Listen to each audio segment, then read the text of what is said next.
You're listening to Hooked on Startups, where every week you'll hear from some of the most talented, inspiring, and successful entrepreneurs who share their real-life stories, how they overcame challenges and failures, and how they mastered success. Get ready for some of the best business tips, tricks and tactics, and some frank, unscripted discussions. Here's your host, Matthew Sullivan. For those of you listening in black and white, there's a katana behind Sean's left ear, which is a very sharp Japanese sword, which I presume is used for negotiating at some point. Is that Oh, no, occasionally I joke about it. No, it's actually my grandfather's wow. Well, he fought in World War II and it came back with him. Let's just put it that way. So, so it's, that's it. That's as authentic as it gets, basically. There's some guy somewhere going, God, you know, I'm sure I put that sword down over there just now. Right. Right. Exactly. Used to have the scabbard, but that eventually kind of faded away. It was like a leather scabbard. So now it just sits up on kind of a mount. It came to me after my father passed away a few years ago. And so, you know, there's a few things back there. That's all my loves up there. There's that Safeco field up there. I'm a big baseball fan. And the thing below it is Magic Mile, which is one of the runs on Timberline.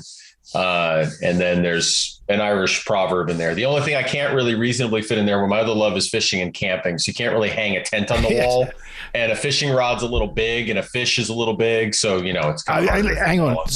Let's just see that again. The size of the fish, ladies and gentlemen, that Sean just demonstrated is. Yeah. Believe it or not, above my office, like it again came from my dad. There's a 40-inch muskie that we caught, which is actually bigger than my hands now, when I was like in grammar school, and we caught it together. And so I need to get that mounted. But no, I mean, most of the fish I catch these days are this big, that big, somewhere in there. But I've caught some salmon that are bigger. But anyway. And for those of you who aren't watching in video, Sean has just demonstrated again a fish that is beyond all human capacity to sort of you've caught the, you know, so that's and the Irish proverb, you know, I must tell me what's that. Oh, it's just basically, may the road rise to meet you. May the wind be always at the back. May the sun shine warm upon your face. The rains fall soft upon your fields. Until we meet again, may God hold you in the palm of his hand. So anyway, yeah. P.S. The Irish were always good poets. Yeah. You normally you always leave the bit at the end that they always leave off is "It's now your round." You've had the so it looks like, and the last piece of the puzzle is this map of what looks like part of the world. Is that the to be conquered world? Extends off the other way. I mean, yeah. I mean, I've always liked maps. I'm a big history buff. I don't know. I've always had an interest in kind of military history and world history. And so, you know, I've always liked geography and that kind of thing. So having a map there's pretty natural. But yeah, no, it's not just Africa, Europe, and the Pacific. If you had a wider frame view, we'd get the rest of the world on the other side of the wall. Hey, look, listen, there's nothing wrong with my camera, okay? It's your side that's letting the show down. But Sean, exactly. I'm delighted to have you on. So, Sean, you're the founder and CEO of Cascade Insights. And I always think, you know, that you're going to do a much better job of explaining what your company does. So tell us a bit. Just tell us, you know, Cascade Insights. What's the overview? What's the sort of summary? Sure. No, and I appreciate that, because like when I've given conference talks over the years, it always drives me a little crazy because somebody will come in and try to do your intro and like. I don't want to just read it out. Yeah. No, they read it out, or they butcher it, or they highlight like the weirdest bits that were of interest to them. And you're kind of like, please, for the love of God, don't do my intro. Right. And they're terrified you're going to go up and give like a 97-minute intro. So I'll make it kind of brief. Is basically, I am the CEO of Cascade Insights. In fairness to my business partner, it's been jointly owned since we started. But basically, we work for B2B technology companies, which we define as cloud services companies or hardware companies. And for them, the large majority of what we do is market research, but we also do some marketing services for them, because our main client in a B2B technology company is a B2B marketer who's either experiencing some kind of market pain or they've got some kind of market opportunity they want to take advantage of. And that's basically been us since 2006. And we're about 30 employees or so. I used to say based in Portland, but when COVID hit, we'd been making noises about closing our offices before that. And the minute we did it, like half the staff went to different points of the compass. They were like, I always wanted to go live in Bend. And so then they were gone. And so now we're spread across the whole US at this point. Which is great. So the important thing is your business is very much focused on B2B. So in other words, you don't Absolutely. deal directly with the end consumer. And you're focused on technology businesses. So again, what was the beginnings, as it were? So where did the business come from? Well, the business originally came from, there's a business before this business. So there's kind of a, business before a BB, I guess. But so that business was Three Leaf Solutions. And Three Leaf Solutions, when I stepped out into entrepreneurship, basically came from me and two other guys wanting to kind of co-brand as independent trainers. And I use independent a little bit loosely because we were training a lot of Microsoft technology at the time, when Microsoft was 97% of what everybody used, right? I mean, this pre-cloud, this is when Windows was dominant, all this kind of stuff. And we were teaching like networking, databases, programming. But we went out to become independent trainers from this outfit we previously worked for, all three of us. There were just three of us. That three of us left out of 4 total instructors. So that's a whole nother story about us leaving this small company. But anyway, so we start the first company, we co-brand, we build a business, we start selling to Microsoft. That leads to selling that business. Then that leads to this business. And then this business has started in 2006. So I've been basically an entrepreneur for 21 years now at this point. Yeah. But the interesting thing is that when you started this, or when you got involved in the early 2000s, it was very much, early days of, the internet, early days of, I think we had probably Windows 2000 or,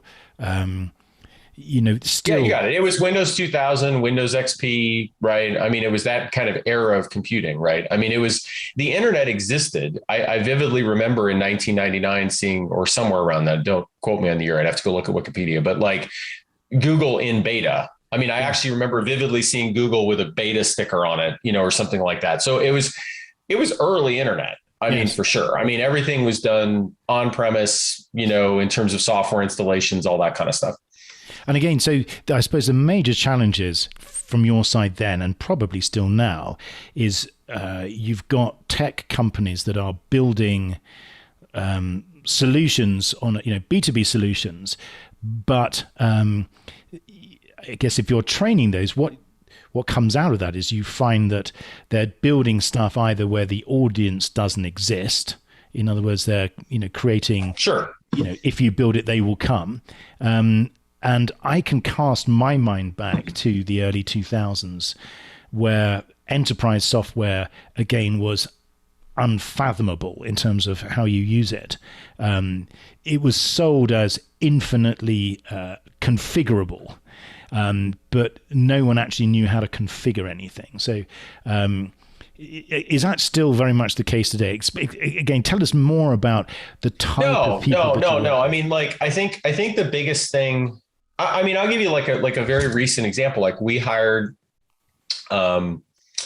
I don't want to say new because it's kind of a new position for us. It's like it kind of sort of, we had somebody in the role who kind of grew up into it, but now we hired somebody from the outside who's had a lot of experience with this as a director of operations for the company, kind of all the back end systems. And I was having a conversation with him just the other day, kind of on this point about usability. And I said, it's fascinating because we have a fairly young company. It's fairly full of millennials, and they have incredibly low tolerance for software that, even if it has a good business purpose, it sucks to use. Like it's poorly used, it just doesn't make sense. It's hard to administer. It's hard to use.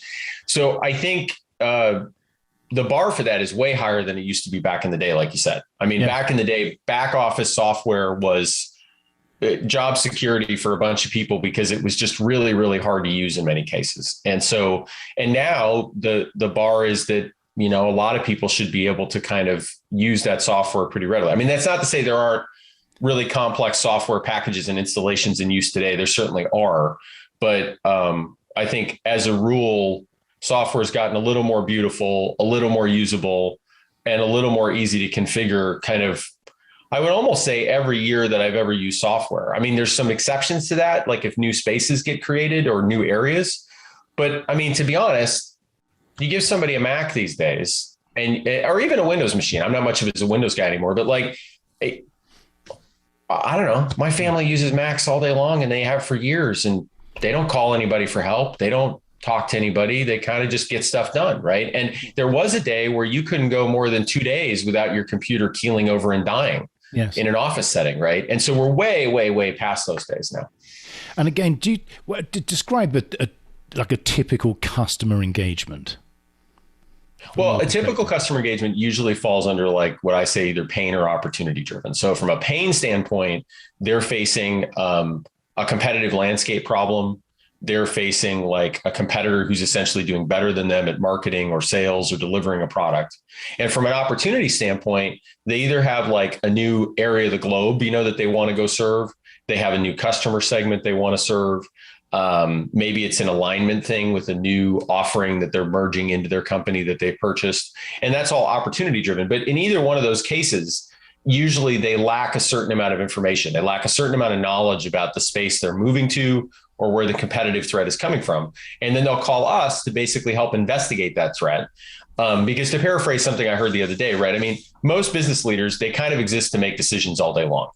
And if people are bothered by that language, like, should it be more communal or collegial? I mean, I would say get over it a little bit, because at the end of the day, yes, even if it's communal and collegial, somebody's still got to make a decision. And so those decisions are based on the quality of information they receive. And so our goal is to make that quality of information that much greater, so then they can make effective decisions. And of course, we'll also coach them through the recommendations from our studies on what decisions they should make. But that's basically it. I mean, honestly, it hasn't changed for 15 years. People either come to us for pain or opportunity. And to be honest, probably 80% of the time it's pain, because pain drives activity more than opportunity does. You can always look at a green field and say, I think we can figure that out. What happens on the opportunity side is normally they've tried it.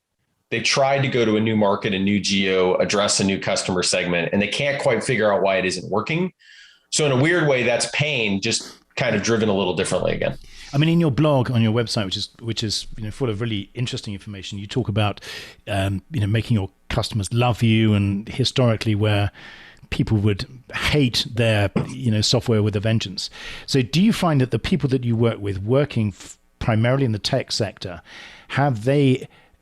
do they always leave customer profiling and user profiling to the last minute, or are you seeing much more of that initial design coming, profiling and market research happening first, because many of the products that you deal with have consumer-facing products as well as enterprise-level products?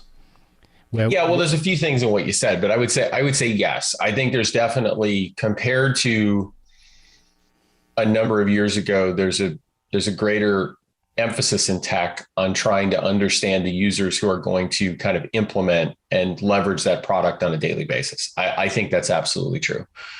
But it's, that famous quote, the future's already here, but it's not evenly distributed, right? I mean, like it's not evenly distributed. I mean, large enterprise companies sometimes struggle to get out of their own way. Sometimes they'll continue to ship a product that's deficient because it has existing market share and they struggle to fix it, or it has a lot of features in it that they don't really know how to carve that surface area up to make it more comprehensible. But yeah, and I think the other factor is there's just a lot better feedback loops. I mean, if you offer a cloud service today, the amount of telemetry you have on your user base is stunning compared to, again, if we're talking about 20 years ago, right? I mean, but even there, a lot of that answers the question of like what they're doing and how they're doing it, but it never really answers the why. Like it doesn't answer why they're avoiding a feature or why they're not using a part of the interface that you think they should. And those kinds of questions are just, spot on good for things like qualitative research and the like.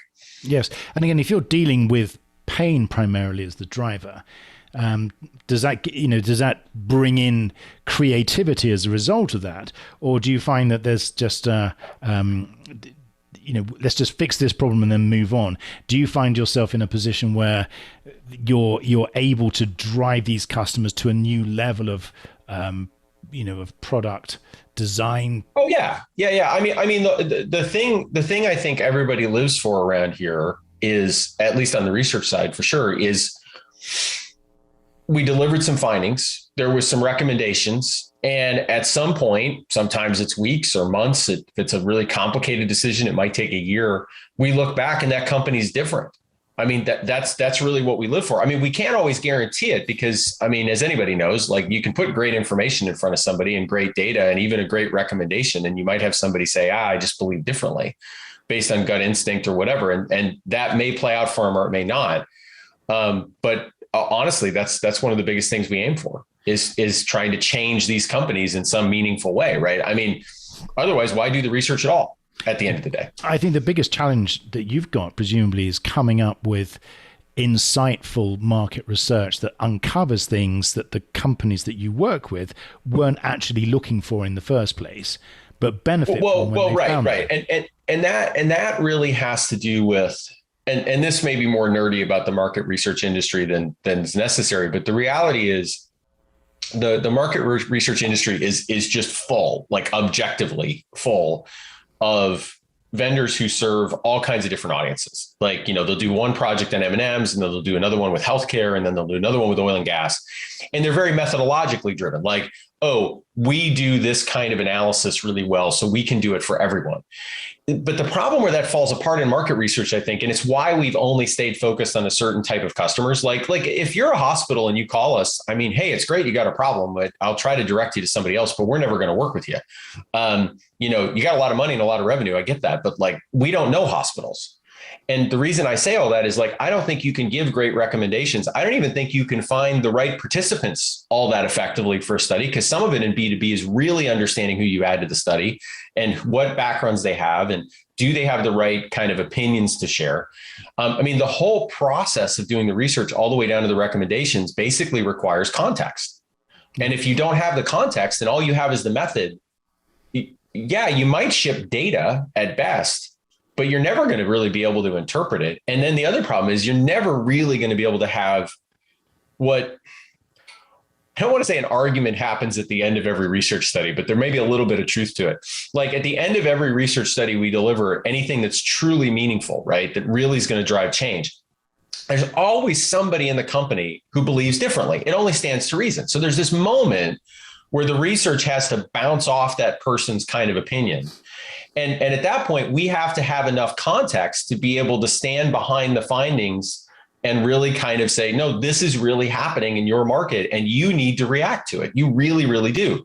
And if you're kind of this broad generalist, I don't think you can really do that. And so, what's the downside to us? Well, we have to manage our growth appropriately within the sector we're in. We can't just take everything that comes through the door.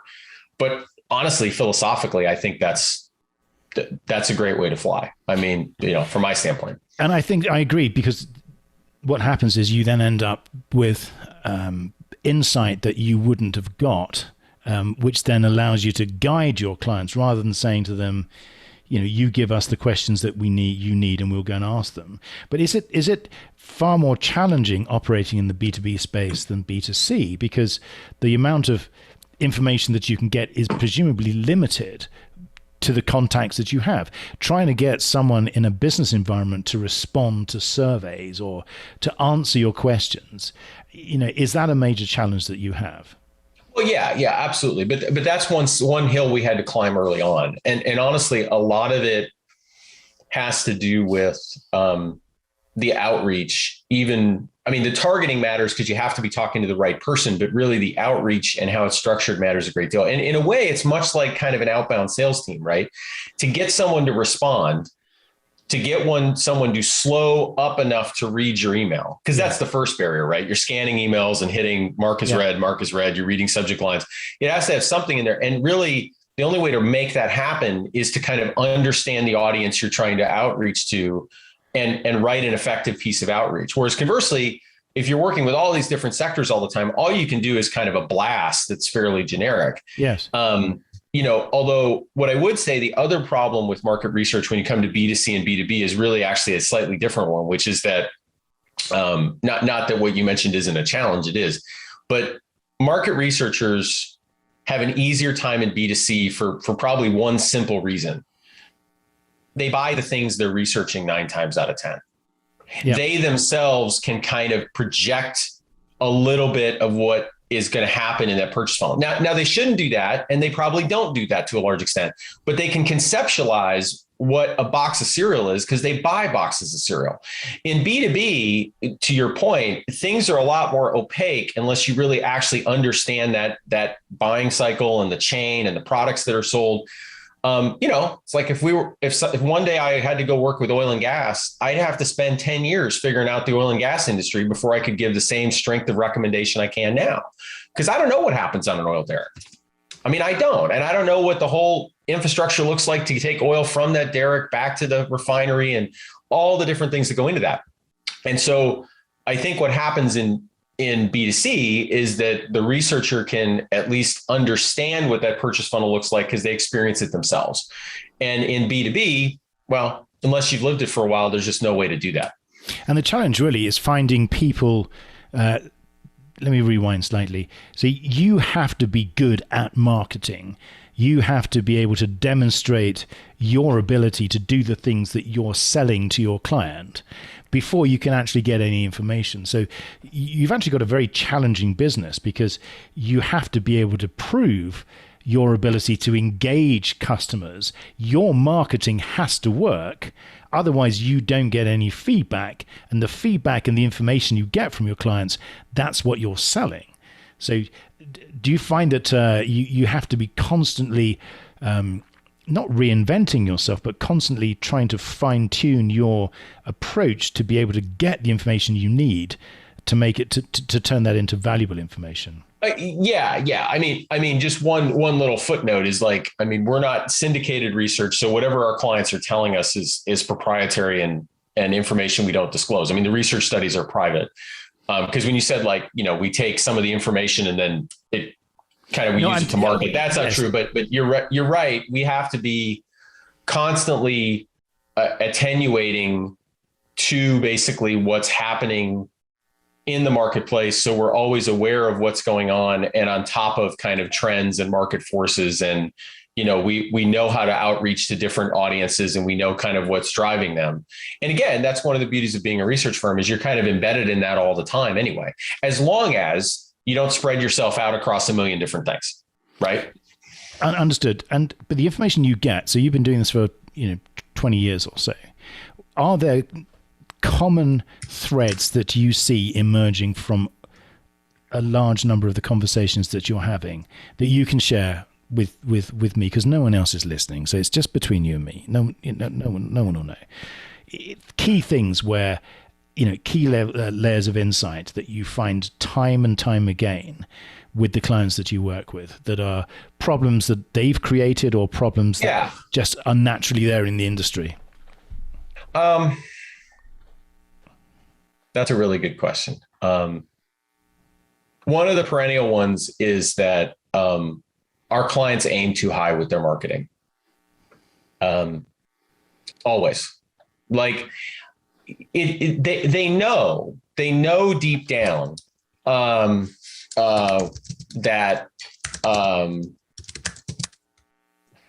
it's interesting. I've never said this in an interview, but there's a guy at our gate trying to get in and I need to text him so my wife can let him in. So I've got to go do this. That's my wife. She'll let you in. Okay. So basically, they aim too high with their marketing is what they do. They have this weird problem where on the sales side, they remember basically that the person who was the ultimate gatekeeper was like the CIO or the C-level or somebody like that.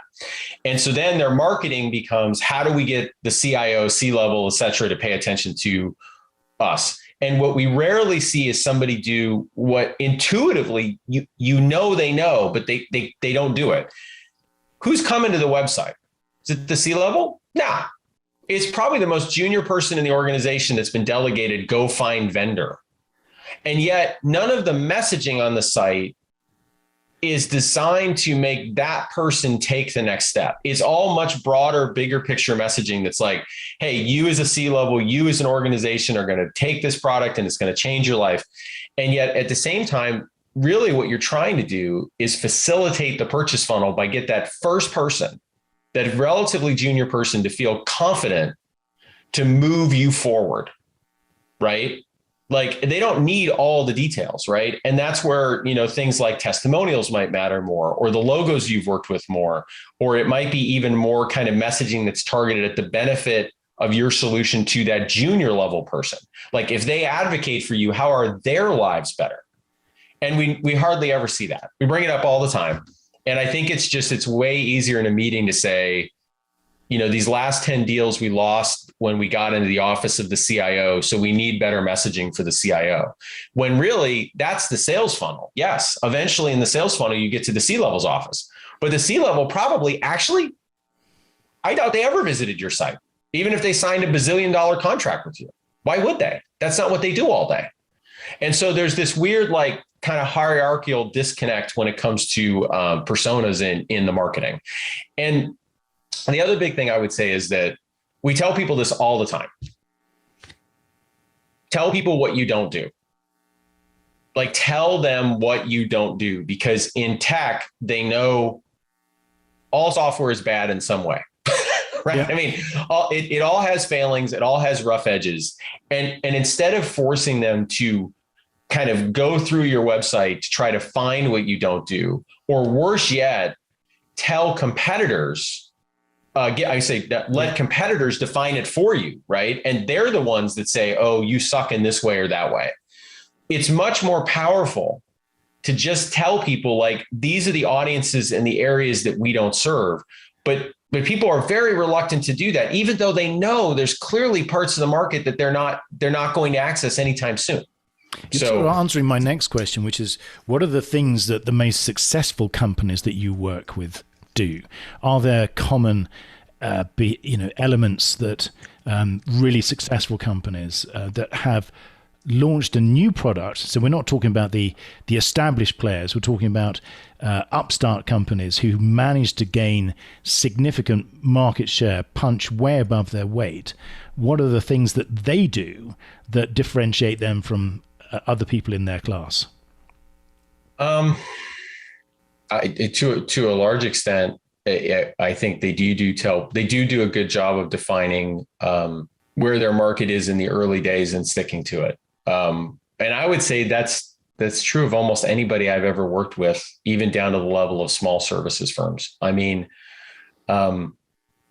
it's so tempting to keep adding customer bases, right? It's so tempting. And even in my own entrepreneurial journey, and I'll give you an example of like a really large company that comes to mind when I think about this kind of mistake. And then, what companies do well is like, there was a period when we started Cascade where I started doing a lot of speaking engagements. And then all of a sudden I was in like Singapore and Hong Kong and in Europe and all this stuff. And so we started to get all these clients from all over the place and all these different sectors. And this happened for about like 6 to 9 months. And then I realized there was no way we were going to be able to give great insight to Exxon and Merck and Microsoft and a bunch of people in different sectors. So we pared it all back, and we actually gave up on companies like an Exxon or a Merck, which I know somebody out there screaming like, how in the world would you ever do that? I mean, maybe some people just would love to hate on Exxon but anyway, they had a lot of revenue. Yeah. And so I think there's that inability to limit who you serve in the beginning, and kind of the inability to evangelize specific low-level audiences that are really going to drive your initial marketing makes sense. I mean, Tableau comes to mind as an example of a company that did that very well early on. They tried to make people kind of superheroes at the lower end of the market. Yeah. You see that with a lot of interesting kind of smaller SaaS solutions these days. I think on the side of the ledger of where things can go bad, a company, I won't mention their name, but they're a fairly large mid-market SaaS player. And their CMO sent us an email once that basically said, we need help. We serve 2,000 different distinct customer bases right now. And how they got there was they basically just kept everybody that wanted to fill out their credit card and give it, buy a license they were willing to go work with. And then eventually that creates all these kinds of problems, because it's like, well, how do I convert those customers to larger paying customers? Well, all different types of customers. How do I market to them? So initially it feels great because the boat's just filling up with dollars, right? But and then at some point you can't really do things effectively across all those different customer bases. So I honestly, I could summarize really successful companies say no to opportunity sometimes.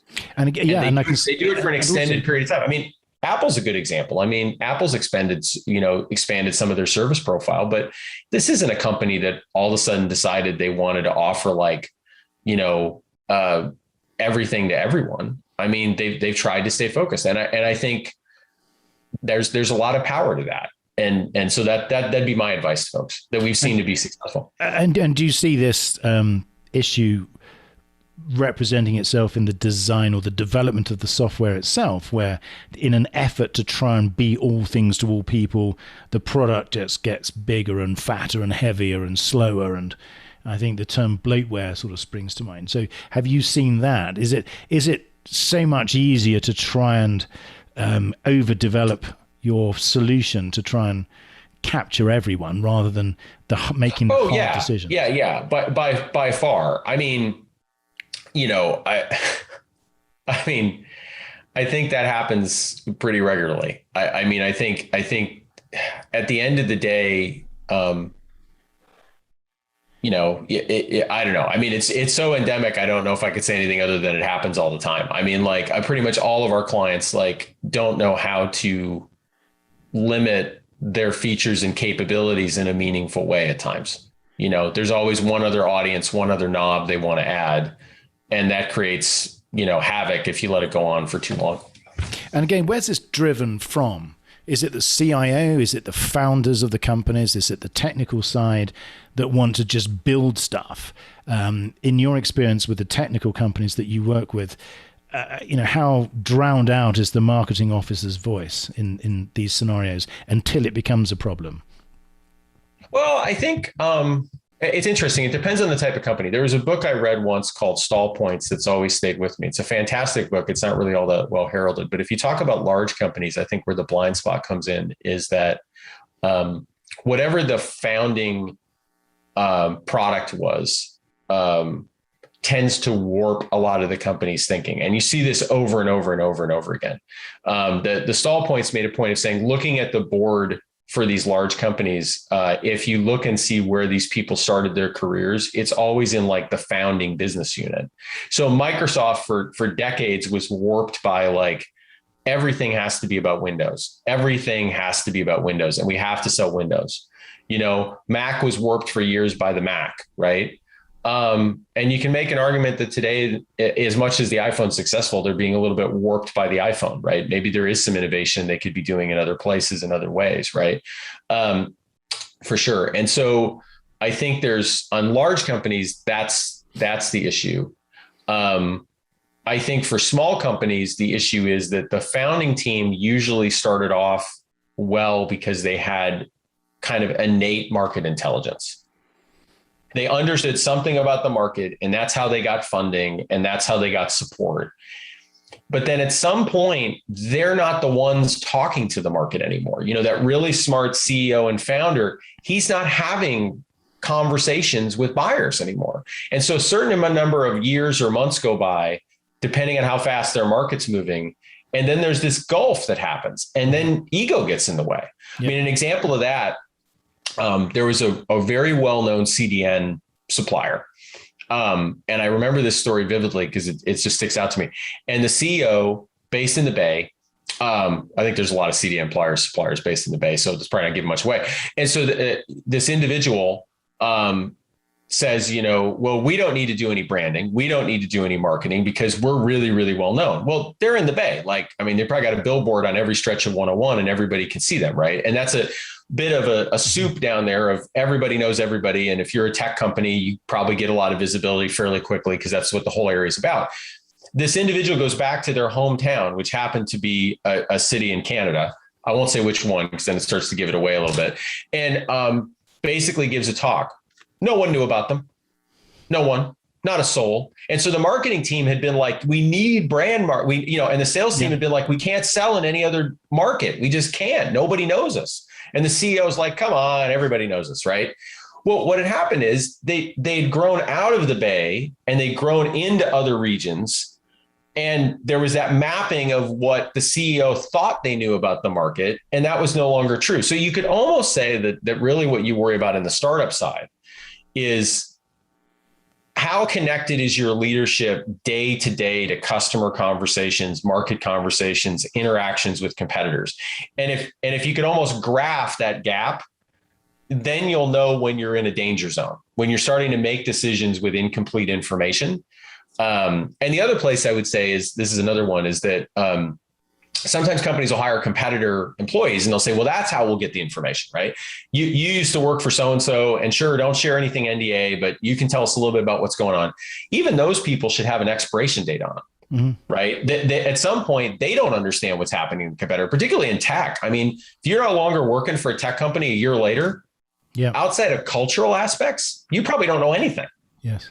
Because tech companies move so fast, like, how do you even remotely know what's going on over there? But then what happens is that person is seen a little bit like a seer inside the company. And every time there's a meeting about said competitor, they ring in Bob or Mary and they say, so Mary, what do you think about the competitor? So and Mary very wisely says what she knows, but Mary worked there 7 years ago. Yeah. So you've got 1 year's worth of knowledge that's 10 years old.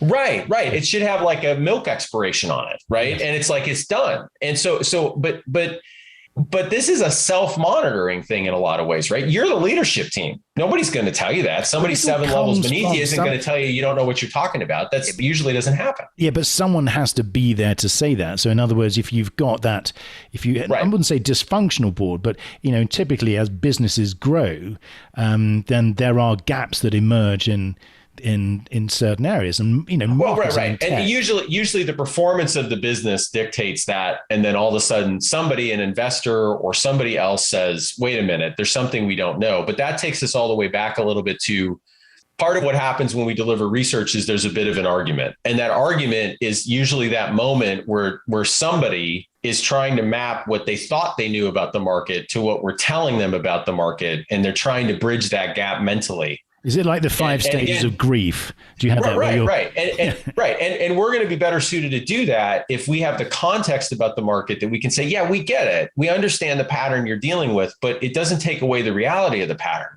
And so, then we can kind of coach them on what to do. Right. So, but there's definitely this moment of like kind of crisis and catharsis that if the research findings are really impactful and the company's really experiencing kind of a good pain or opportunity moment, there's almost always this little cathartic moment that has to happen for them to really make change. And do you find that if you put your, 3 C-level executives in a room and ask each one of them, what are the key messages that your company delivers, or what is your company about? Do you find in most cases when you're actually working with him, you get 3 completely different answers? Oh yeah, I mean, my favorite story on that was I read an HBR article once that basically said in terms of like companies not knowing how many messages they're communicating internally, even and to the market, like how many directives they're basically thinking they're shaping themselves around. They went in and I don't get the numbers exactly right, but it was something like they go to the CEOs of these companies. They say, how many strategic objectives do you feel your company is executing on based on what you've communicated? And they're like, 5, 6, 7, 10, 12. Then they go talk to all the lieutenants. When they add up the number of strategic directives the company is operating on, it was something like 180.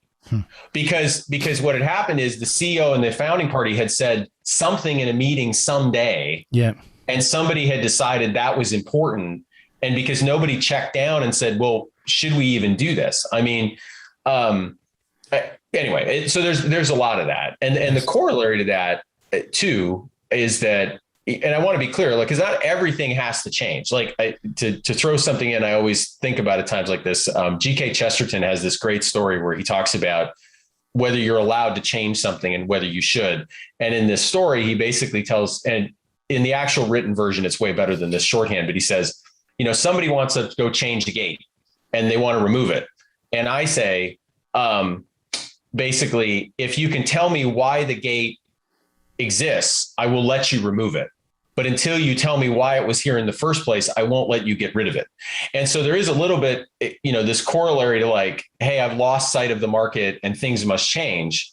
Before you make the change, make sure that you understand why it exists to begin with. And that takes us all the way back to context. A lot of times we can understand why they were doing what they're doing. Like in the example of that SaaS company that had like 2,000 different use cases. Well, we get it.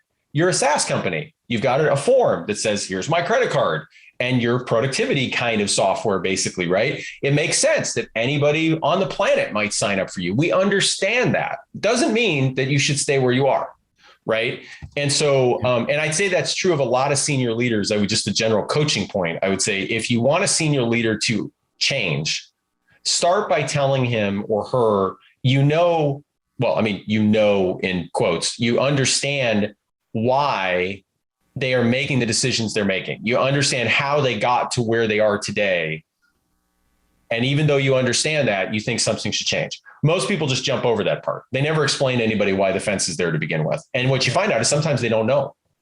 And then it's really dangerous to let them make a change, right? Because then they're just making change for change's sake. What's that? It's there because it's always been there.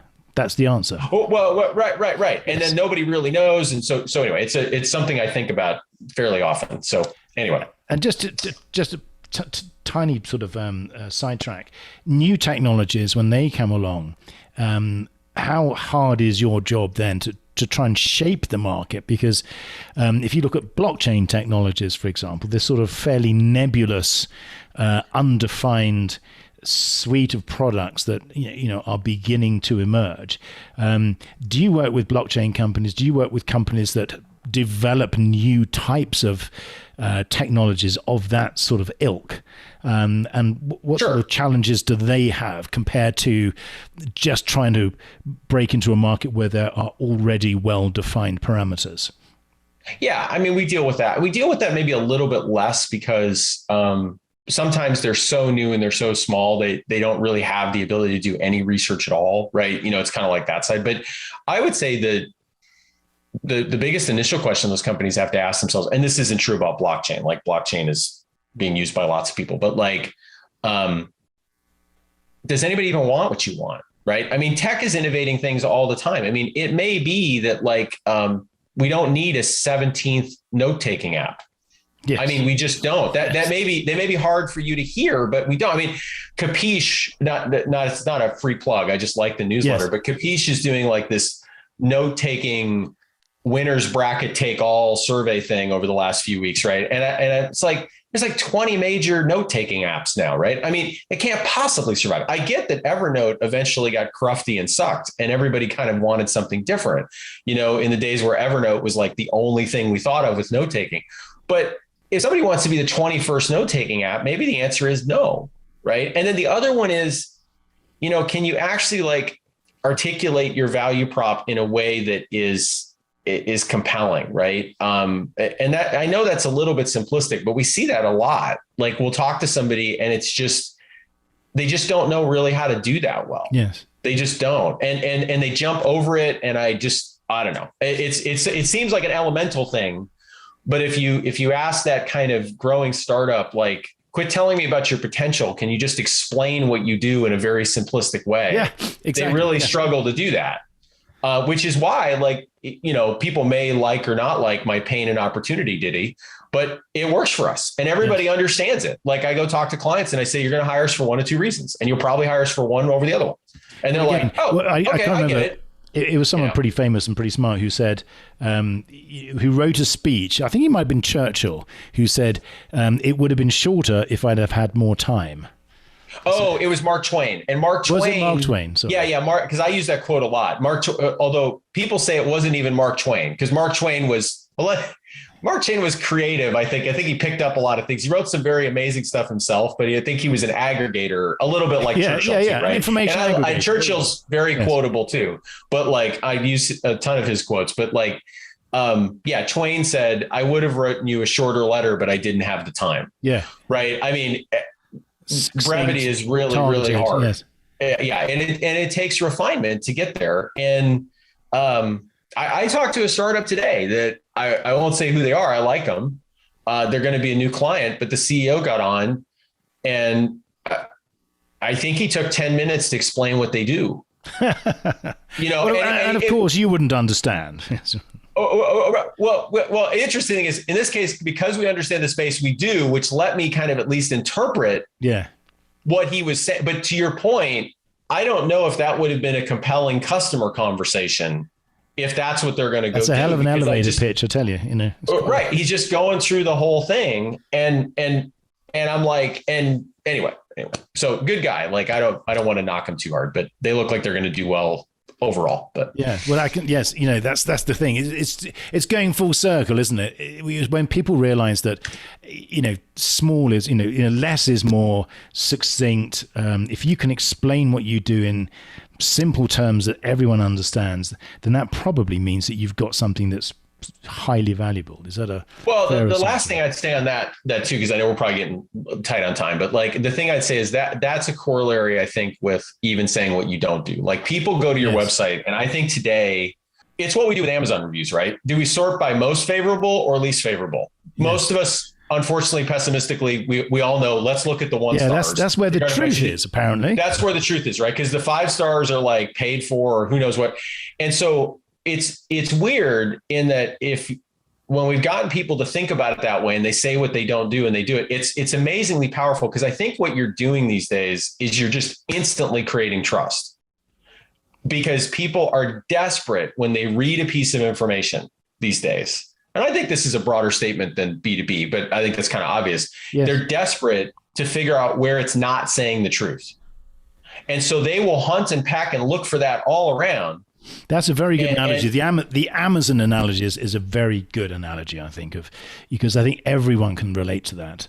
Yeah, you got it. And I think so. If you do that and you have the gift of brevity, right, in your messaging, if you can marry brevity with this is what we don't do, at least today, I think it's an incredibly winning combination. And what people do instead is, as we talked about, they don't really know how to be brief. Yes. And they say they do everything. And then the poor soul on your website just goes off somewhere else looking to figure out what you don't do, which is probably a third-party review site. Yeah. Which again, they're sorting by 1 stars, looking to see what you don't do. Right. That itself is hugely valuable information. Just, it's looking through the lens the other way, looking at it from a consumer's perspective, as opposed to let's just, throw everything. But you're right. I think we should move on, because I have some super brief questions here that I want to ask you. Sure, go for it. Yeah. As part of my Hooked on Startups quick fire questionnaire. Do we need a drum roll? So, Sean Campbell, founder and CEO of Cascade Insights. Question number 1. What is your favorite word? My favorite word, and I have to admit, this is the one time I didn't want to think these up on the spot, so I bothered to go take a look at this. So it's probably a phrase, can we? I'm kind of like more of a, can we go out? Can we go camping? Can we go fishing? Can we? I mean, I don't say I get bored easily. I can remain focused on things, but I like to do things. Yeah. I just like, so it's can we is probably it. So go ahead. No, great. And question number 2, what is your least favorite word? This one I struggle with. I have to tell you, I don't know. I love the English language. I love turns of phrase. So I have stuff for other ones. I don't know this one. I got to be honest. I couldn't really think of one that's like my least favorite word in the English language. I mean, tongue in cheek, I'd probably say no, but then like I just said, I really think it's important to say what you don't do. So it can't be that. So I'm not really sure. Hoisted by your own petard. Though. Right. So we'll move on. Question number 3. What are you most excited about right now? Fishing. This is the end of fishing season. Summer it's usually a glorious time to be on the water. We went fishing for my birthday this past weekend with the family, caught a bunch of bass. So fishing's now, if you called me in December or January, the answer to this question would be skiing, because that's what I turn to then. So fantastic. And question number 4, what turns you off right now?